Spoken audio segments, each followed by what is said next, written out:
എന്തൊക്കെ പറഞ്ഞാലും arch bishop Joseph Pamplany ഒരു അന്താരാഷ്ട്ര താരമാണെന്നത് പറയാതെ വയ്യ. സീറോ മലബാർ സഭയുടെ മീഡിയ കമ്മീഷൻ ചെയർമാനായിരുന്നപ്പോൾ സഭയിലെ പ്രശ്നങ്ങളെക്കുറിച്ചും വിമത വൈദികരെ കുറ്റപ്പെടുത്തിയും വിദേശ മാധ്യമങ്ങൾക്ക് കൊടുത്ത അഭിമുഖങ്ങളെപ്പറ്റി മുൻപ് ചില എപ്പിസോഡുകളിൽ ഞാൻ അവതരിപ്പിച്ചിട്ടുണ്ട്. 2021 സെപ്റ്റംബറിൽ ഹംഗറിയിലെ ബുഡാപെസ്റ്റിൽ നടന്ന 52ാമത് ഇൻ്റർനാഷണൽ യൂക്കറിസ്റ്റിക് കോൺഗ്രസിൽ ഹോപ്പ് എന്ന വിഷയത്തെക്കുറിച്ച് അദ്ദേഹം ഒരു പ്രഭാഷണം നടത്തി. അതിൽ അദ്ദേഹം കുറേ അബദ്ധങ്ങൾ വിളമ്പുന്നുണ്ട്. ഭാഷാപരമായ പ്രശ്നങ്ങൾ പോകട്ടെ എന്ന് വെക്കാം. ഭഗവത്ഗീതയിൽ നിന്ന് എന്ന് പറഞ്ഞുകൊണ്ട് പാംബ്ലാനി ഒരു ഭാഗം ഉദ്ധരിക്കുന്നുണ്ട്. An imagery from the Indian classical epic Bhagavad Gita, that is the sacred book of the Hindus. You might have seen a picture there, something horrifying for you, a snake trying to swallow a frog. That is the picture. Chakshusravana galastamam darduram. That is the expression for a frog caught by a snake. Bhagavad Gita is giving a wonderful interpretation to this. A frog, even though it is caught at the neck of a snake, it is true that within a few seconds it will be swallowed completely by the snake. But even then, when a fly is coming in front of the frog, it will open the mouth and will swallow the fly. ചക്ഷുശ്രവണ ഗളസ്തമാം ദർദുരം, ഭക്ഷണത്തിന് അപേക്ഷിക്കുന്നത് പോലെ കലാഹിന പരിഗ്രസ്തമാം ലോകവും ആലോല ചേതസാ ഭോഗങ്ങൾ തേടുന്നു. ഒരു തവള പാമ്പിൻ്റെ വായിൽ അകപ്പെട്ടിരിക്കുമ്പോൾ പോലും മുന്നിലൂടെ പറക്കുന്ന പ്രാണികളെ പിടിക്കാൻ നാവു നീട്ടും എന്നാണ് അതിൻ്റെ ചുരുക്കം. മനുഷ്യൻ കാലമാകുന്ന സർപ്പത്തിൻ്റെ വായിൽ അകപ്പെട്ട് മരണത്തിൻ്റെ വക്കിലാണ് നിൽക്കുന്നതെങ്കിലും ലോകമോഹം വിടാതെ ജീവിത തൃഷ്ണകൾ അവസാനിക്കാതെ ജീവിക്കുന്ന അവസ്ഥയെ സൂചിപ്പിക്കാനാണ് ഈ ഭാഗം ആത്മീയ പ്രഭാഷകർ പലപ്പോഴും ഉപയോഗിക്കാറുള്ളത്. പക്ഷേ ഈ വരികൾക്ക് ഭഗവത്ഗീതയുമായി നേരിട്ട് യാതൊരു ബന്ധവുമില്ല. തുഞ്ചത്തെഴുത്തച്ഛൻ രചിച്ച അധ്യാത്മ രാമായണം കിളിപ്പാട്ടിലെ അയോധ്യാകാന്ഡത്തിൽ ലക്ഷ്മണോപദേശം ഭാഗത്തിലെ വരികളാണിത്. അതിന് രാമായണവുമായി പോലും നേരിട്ട് ബന്ധമില്ല. ശ്രീരാമൻ ലക്ഷ്മണൻ്റെ ക്രോധം ശമിപ്പിക്കാൻ നൽകുന്ന ഉപദേശമായി എഴുത്തച്ഛൻ ചേർക്കുന്ന ഉപമയാണിത്.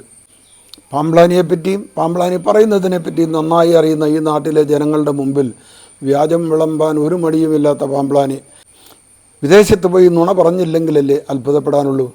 സീറോ മലബാർ സഭയിൽ പ്രാദേശികവാദത്തിൻ്റെ വിത്ത് പാകിയത് എറണാകുളം വിശുദ്ധൻ ജോസഫ് പാറേക്കാട്ടിലായിരുന്നു. വർഷങ്ങൾ കൊണ്ട് ആ വാദം മൂർച്ഛിച്ചു. മിനി മാസ്, ഇന്ത്യൻ മാസ് തുടങ്ങിയ പരിഷ്കാരങ്ങളുമായി സഭയിൽ നിന്ന് വിഘടിച്ച് നിൽക്കുക പതിവായി. ഒന്നിനെയും അനുസരിക്കില്ല എന്നതായി മുഖ്യ പോളിസി.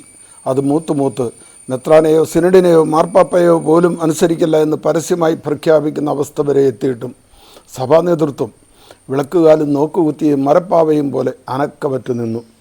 ഞങ്ങൾ തലകുത്തി നിന്ന് കുർബാന ചൊല്ലും, ഭരണഘടന അനുസരിച്ച് അത് ഞങ്ങളുടെ അവകാശമാണ്, നിങ്ങളാരാ ചോദിക്കാനെന്ന് വരെ ഒരു കത്തനാർ തെരുവിലിറങ്ങി പരസ്യമായി വെല്ലുവിളിച്ചു. വൃദ്ധവൈദികനെ അൾത്താരയിൽ ചവിട്ടി വീഴ്ത്തി. വേണ്ട, വിസ്തരിക്കുന്നില്ല. പറഞ്ഞും കേട്ടും ചുണ്ടത്തും ചെവിയിലും തഴമ്പുണ്ടാക്കിയ സംഗതികളാണിതൊക്കെ. അക്രമവും അഴിഞ്ഞാട്ടവും അതിൻ്റെ പരമകാഷ്ഠയിലെത്തിയപ്പോൾ പ്രശ്നപരിഹാരത്തിനായി വിയറ്റ്നാം കോളനിയിലെ റാവുത്തറെ പോലെ ഒരു വീര പോരാളിയെ മെത്രാന്മാർ സഭയുടെ കളത്തിലിറക്കി. സാക്ഷാൽ ജോസഫ് പാംബ്ലാനി. കിണർ തേകാൻ വന്നവൻ കിണറ്റിൽ വിഷം കലക്കിയിട്ട് പോയി എന്ന് പറഞ്ഞതുപോലെ സഭാപ്രശ്നം തീർക്കാൻ വന്നവൻ പ്രശ്നം വഷളാക്കി എന്ന് മാത്രമല്ല, അയാൾ തന്നെ സഭയുടെ പ്രശ്നമായി മാറി. ചികിത്സിക്കാൻ വന്നവൻ രോഗിയെ കൊന്നിട്ട് പോയതുപോലെ. നമ്മുടെ കുർബാനയിൽ ഏറ്റവും കൂടുതൽ പറയുന്നൊരു വാക്ക് എന്താണെന്നറിയാമോ? സമാധാനം. ശുശ്രൂഷി പറയും പ്രാർത്ഥിക്കാൻ സമാധാനം നമ്മോടുകൂടെ. അതെങ്ങനെ? സമാധാനം നിങ്ങളോടുകൂടി. നമ്മുടെ വിശുദ്ധ കുർബാന സമാധാനത്തിൻ്റെ ആഘോഷമാണ്. സമാധാനം എന്ന് പറഞ്ഞാൽ ഉത്ഥാനം ചെയ്ത ഈശോയുടെ പേരാണ് സമാധാനം. സീറോ മലബാർ സഭയിൽ വിമത വിഷം കലക്കിയ രാജവെമ്പാലകൾക്കൊപ്പം നിന്ന് വിഷം തുപ്പിക്കൊണ്ടിരിക്കുന്ന പാംബ്ലാനി സമാധാനത്തെക്കുറിച്ച് മിണ്ടാൻ നിങ്ങൾക്ക് യോഗ്യതയില്ല. ലൂക്കായുടെ സുവിശേഷം 12-ാം അധ്യായത്തിൽ 51-53 ഇങ്ങനെ പറയുന്നു: ഞാൻ ഭൂമിയിൽ സമാധാനം നൽകുവാൻ വന്നിരിക്കുന്നു എന്ന് നിരൂപിക്കുന്നുവോ?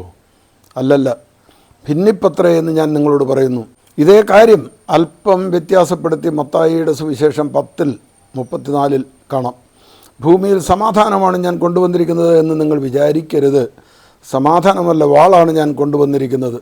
അത് വെട്ടിക്കൊല്ലാനുള്ള ലോഹവാളല്ല, ദൈവത്തിൻ്റെ വചനമാണ്. ഹെബ്രായർ 4:12 പറയുന്നത് പോലെ ദൈവത്തിൻ്റെ വചനം സജീവവും ഊർജ്ജസ്വലവുമാണ്, ഇരുതല വാളിനേക്കാൾ മൂർച്ചയേറിയതും ചേതനയിലും ആത്മാവിലും സന്ധിബന്ധങ്ങളിലും മജ്ജയിലും തുളച്ചു കയറി ഹൃദയത്തിൻ്റെ വിചാരങ്ങളെയും നിയോഗങ്ങളെയും വിവേചിക്കുന്നതുമാണ്.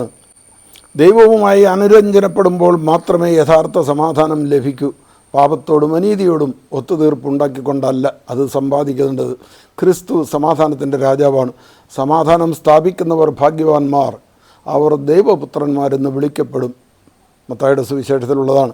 അങ്ങനെയെങ്കിൽ സമാധാനം നശിപ്പിക്കുന്നവർ പിശാചിൻ്റെ പുത്രന്മാർ എന്നല്ലേ വിളിക്കപ്പെടുക? യേശുവിൻ്റെ സമാധാനം പാപത്തോടുള്ള ഒത്തുതീർപ്പല്ല പാമ്പ്ളാനി.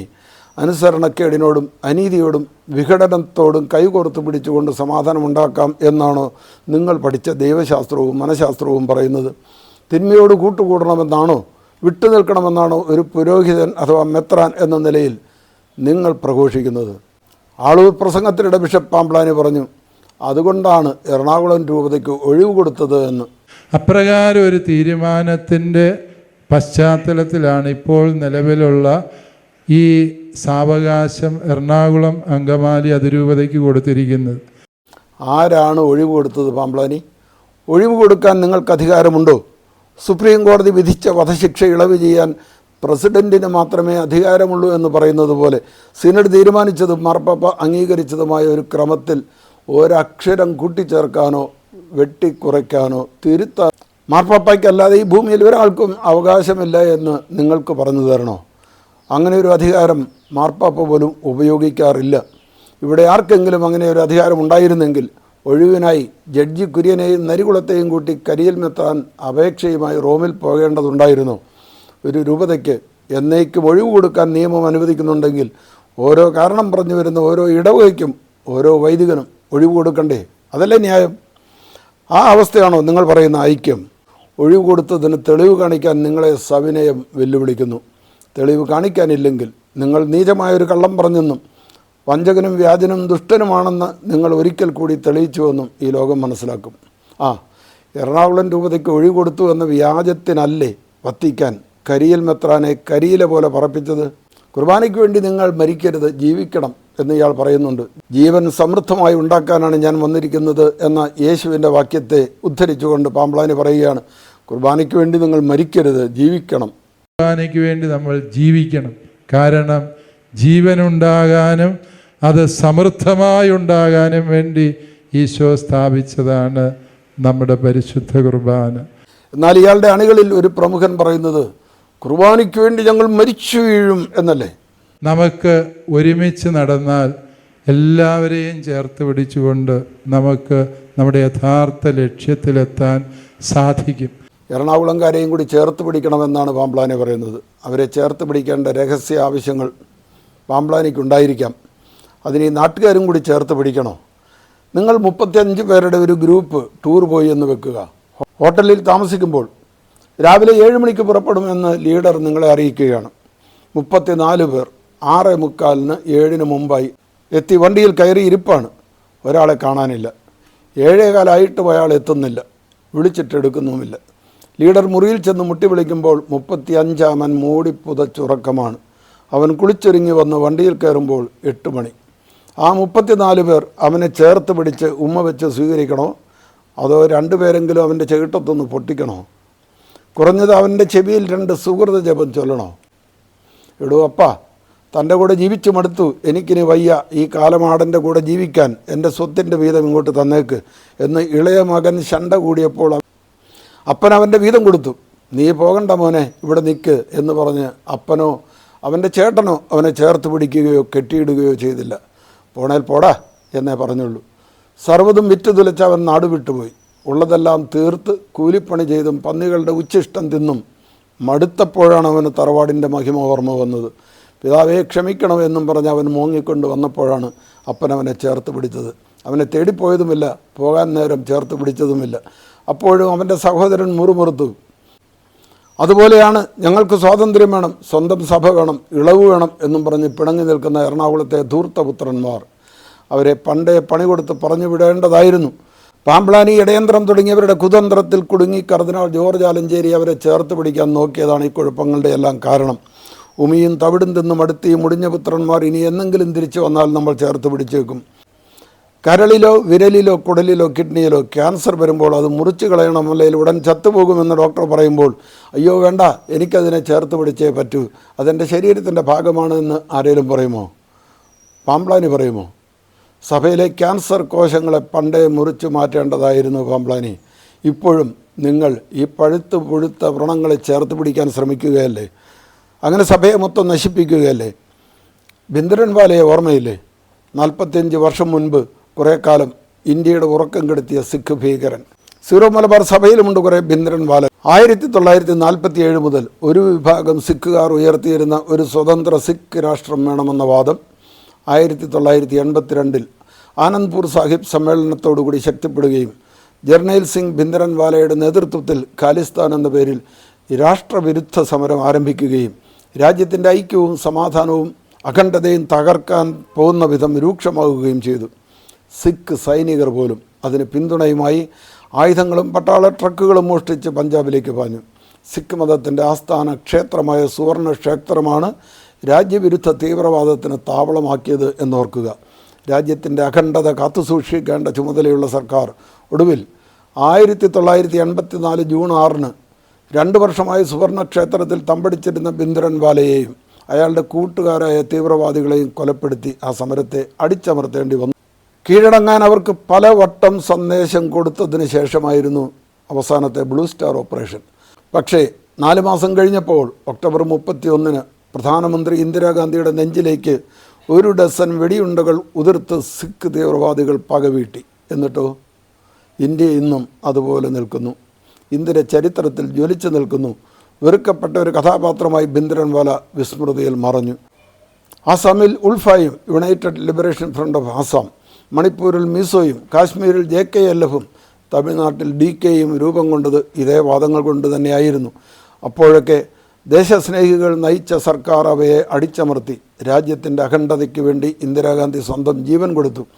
ശ്രീലങ്കയിൽ തമിഴർക്ക് വേറൊരു രാജ്യം വേണമെന്ന അവകാശവുമായി വേലുപ്പിള്ള പ്രഭാകരൻ ഉണ്ടാക്കിയ LTTEയും കുഴിച്ചു മൂടപ്പെട്ടു.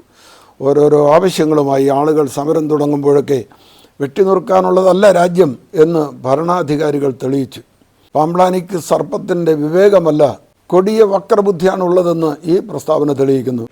അപ്പോൾ സിനഡിനോടൊത്തായിരിക്കും, പൂർണ്ണമായും ഞങ്ങളോടൊത്തായിരിക്കും എന്ന് ഞങ്ങൾ വിചാരിച്ച കുറേ പേര് ഇതിനെല്ലാം എതിരായി തീർന്നു. നിങ്ങളാണെന്ന് ഞാൻ പറയുന്നില്ല, അത് നിങ്ങളാണെന്ന് ഞാൻ പറയുന്നില്ല എന്ന് പറയുമ്പോൾ അത് നിങ്ങൾ തന്നെയാണ് എന്നാണ് അയാൾ ഉദ്ദേശിക്കുന്നതെന്ന് മനസ്സിലാകാത്ത പൊട്ടന്മാർ ഈ ലോകത്തുണ്ടോ? കോഴിയെ കട്ട ആളെ എനിക്കറിയാം, ആൾ ഈ കൂട്ടത്തിലുണ്ടെന്ന് ഞാൻ പറയുന്നില്ല എന്ന് പറയുന്നത് പോലെയല്ലേ അത്? സഭയോടൊത്ത് സിനഡിനോടൊത്ത് നിൽക്കുന്നവരെ പറ്റിയല്ലേ തെമ്മാടികളെന്ന് പാമ്പ്ളാനി നിങ്ങൾ കോടതിയിൽ എഴുതി കൊടുത്തത്? ശരിക്കും ആരാണ് തെമ്മാടി എന്ന് ആലോചിച്ച് നോക്കൂ പാമ്പ്ളാനി. ആരാണെന്ന് നേരെ അങ്ങ് പറഞ്ഞുകൂടെ? സ്റ്റേജിൽ നിന്ന് വിളിച്ചു പറഞ്ഞാൽ വരാവുന്ന സ്നേഹ ലാളനങ്ങൾ മുന്നേ കണ്ടിട്ടല്ലേ അത് നിങ്ങളാണെന്ന് ഞാൻ പറയുന്നില്ല എന്നൊന്ന് പാമ്പ്ളാനി മിനുക്കിയത്? സിനഡിലെ പിതാക്കന്മാർ ജ്ഞാനമുള്ളവരാണ് എന്നുകൂടി പാമ്പ്ളാനി മിനുക്കുന്നുണ്ട്. അന്നത്തെ പിതാക്കന്മാർ കുറേ പേര് തീരുമാനിച്ചു. എനിക്ക് മുമ്പുള്ള പിതാക്കന്മാരും ഞാനും പെർമനൻ്റ് സിനഡ് പിതാക്കന്മാരും നമ്മുടെ പിതാക്കന്മാരൊക്കെ എത്രയോ ജ്ഞാനത്തോടെയാണ് സംസാരിക്കുക, വിവേകത്തോടെയും പരിശുദ്ധാത്മ കൃപയോടെയുമാണ് സംസാരിക്കുക. അവരുടെ ജ്ഞാനമൊക്കെ കുറേ കാലമായി കണ്ടറിയുന്നവരാണ് ഈ നാട്ടുകാർ. ആ ജ്ഞാനികളാണ് ഈ സഭയെന്ന മുത്തിനെ പന്നികൾക്ക് മുന്നിലേക്ക് വലിച്ചെറിഞ്ഞത് എന്നത് മറക്കേണ്ട. പിന്നെ ബിഷപ്പ് എന്ന വാക്കിന് മെത്രാൻ എന്നല്ലാതെ പിതാവെന്ന് എവിടെയാണ് അർത്ഥമുള്ളത്? വാ തുറന്നാൽ ഉടനെ നിങ്ങൾ പിതാക്കന്മാരെന്ന് പറയുന്നത് എന്തിന്? അതിന് നിങ്ങൾക്കെന്ത് യോഗ്യത? നിങ്ങൾ ആരുടെ പിതാവാണ്? ഈ സമൂഹത്തിന് അങ്ങനെ തോന്നാത്ത നിലയ്ക്ക് ഇവിടെ ആരും അറിയാത്ത മക്കളുണ്ടോ നിങ്ങൾക്ക്? ബിഷപ്പ് ജോസഫ് പാമ്പ്ളാനിയെ വില കുറച്ച് കാണിക്കാനുള്ള ശ്രമമായി ആർക്കെങ്കിലും തോന്നിയാൽ അത് തിരുത്താൻ എനിക്ക് കടമയില്ല. എങ്കിലും യഥാർത്ഥ വില, താങ്ങുവില, തറവില എന്നിവ എടുത്ത് കാട്ടണമല്ലോ.